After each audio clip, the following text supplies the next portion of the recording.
Hello, third grade.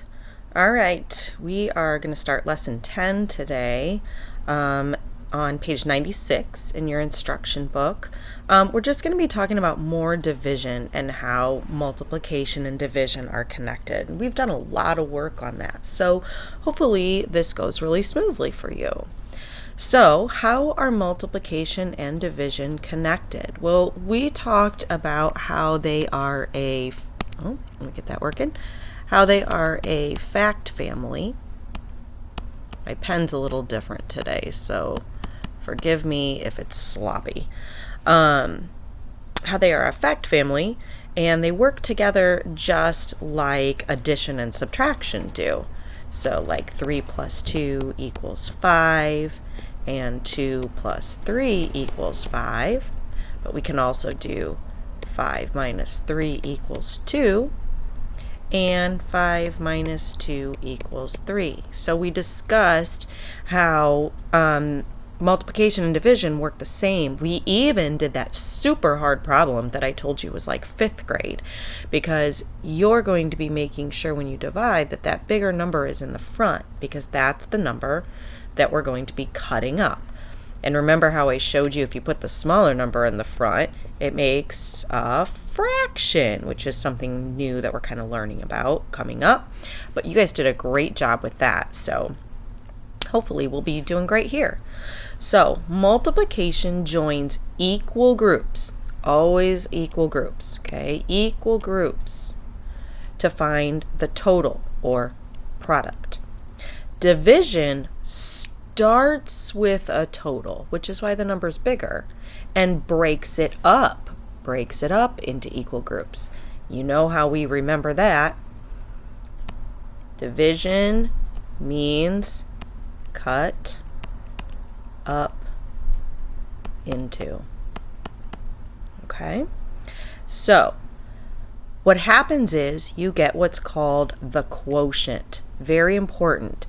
In multiplication, we call the answer to a multiplication problem a product. In division, the answer is called the quotient. So let's check out how the multiplication and division is different in this picture. So this picture shows an array of 3 by 4. Okay, 3 down, 4 across. And so it's showing 3 groups of 4. So 3 groups, 4 in each. Remember, groups of. And that equals 12. This time, we know we have 12 tennis balls, and we're going to cut up into 3 groups. Remember how I told you you can start with the idea of I have 12 cut up into 3 groups. So how many are in each group? So just if you can keep doing that, keep thinking about I have, whatever the number is, cut up into 3 groups. So you take your number, you cut it up into 3 groups, and you find out that would be 4 in each. It's just a backwards of multiplication. Okay, so think you can use multiplication or division equations to describe a problem. So Juan arranges pennies in an array. So I see he's got a 4 by 1, 2, 3, 4, 5, 6, 7, 8. A 4 by 8. So here's our multiplication problem. 4 times 8 equals 32 pennies. Or you can look at it as 8 groups of 4, which is also 32 pennies. Okay? So how can you use division to tell how many pennies are in each row and how many rows there are? Well, think. Juan has 32 pennies cut up into 4 rows. Okay, so we took his 32 pennies, cut it up into 4 rows. Okay, so that would be like circling. Oh wait, I did that backwards. Sorry. 4, cut up into 4. So that would be like 1, 2, 3, 4. And they're saying how many would be in each row. So there would be 8 in each row. Or you can say one has 32 pennies cut up into 8 groups. So now that would be like this. 1, 2, 3, 4, 5, 6, 7, 8, and so on. So there are 4 rows of pennies. 1, 2, 3, 4, or 4 pennies in each group. Okay? Notice that all the equation. Oh my goodness, excuse me. Late at night. All the pennies or all the equations use the same numbers. That's because that's like that fact family that we talked about. Okay? So, moving on.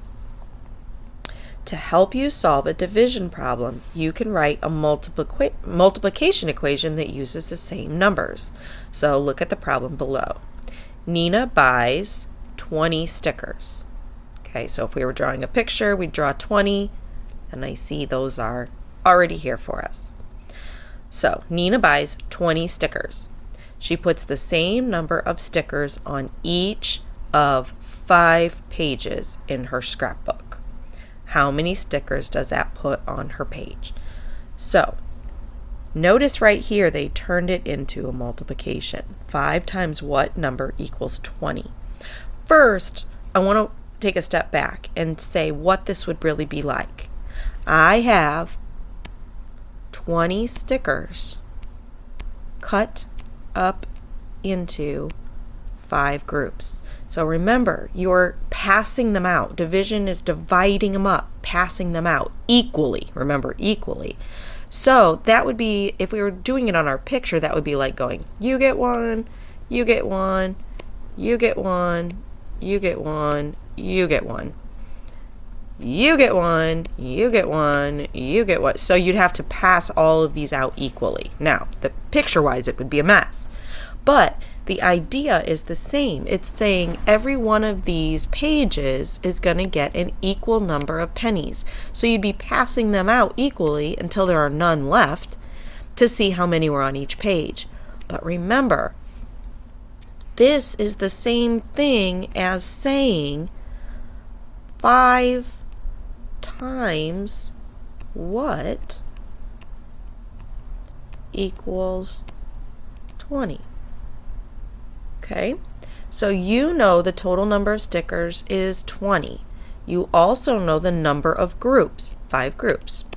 Okay, the unknown number you need is to find out how many would be on each page. So you can write this division equation that I just wrote. 20 stickers cut up into 5 groups is how many? Okay, if you come over here, it looks now like the bottom one I wrote. I switched it around to say, all right, let's turn this equal sign into multiplication. Put a little question mark there. Let's turn this into an equal sign and say, all right, what times 5 equals 20? Okay, and that would be 4. This is where it's really important, boys and girls, to start working on those math facts. Like I told you, makes it a lot faster. Okay, so in our own words, explain how you could use multiplication to find 35 cut up into 5. Okay, 35 divided by 5 means I have 35 cut up into 5 groups. That's what that means. Okay, I'm putting all the words in so you can really understand that 35 divided by 5 says I have 35 cut up into 5. And they're saying, so if I did that, how many would be in each group? So to use multiplication, we want to look at that in a different way, backwards. So let's think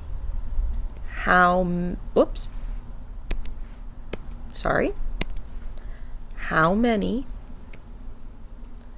times 5 equals 35.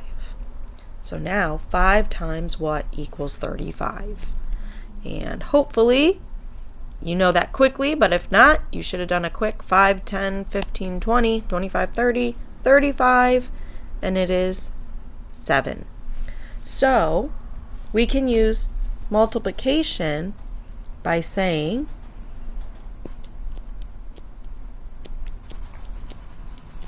I know 35 divided by 5 can be the same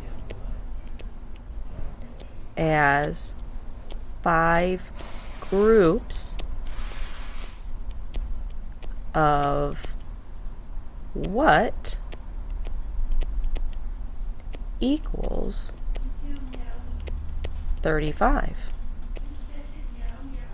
Okay? I'm going to write groups of equals multiplication.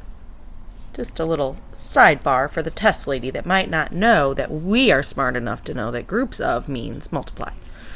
So 5 times what equals 35? I know 5 times 7 equals 35. So 35 cut up into 5 groups equals 7. Okay, so remember, you're going to do your practice book page. I believe, hop over, page 101. Yep, page 101 in your book. You're going to do 101 and 102. Okay, just do your best. We'll go through it when we come back to school. If any of this is confusing, remember there's some extra videos on your page to help you. There's more practice. I added IXL lessons, all sorts of things. And of course, you can come back and watch this video more than once if you need to. Okay? Good luck!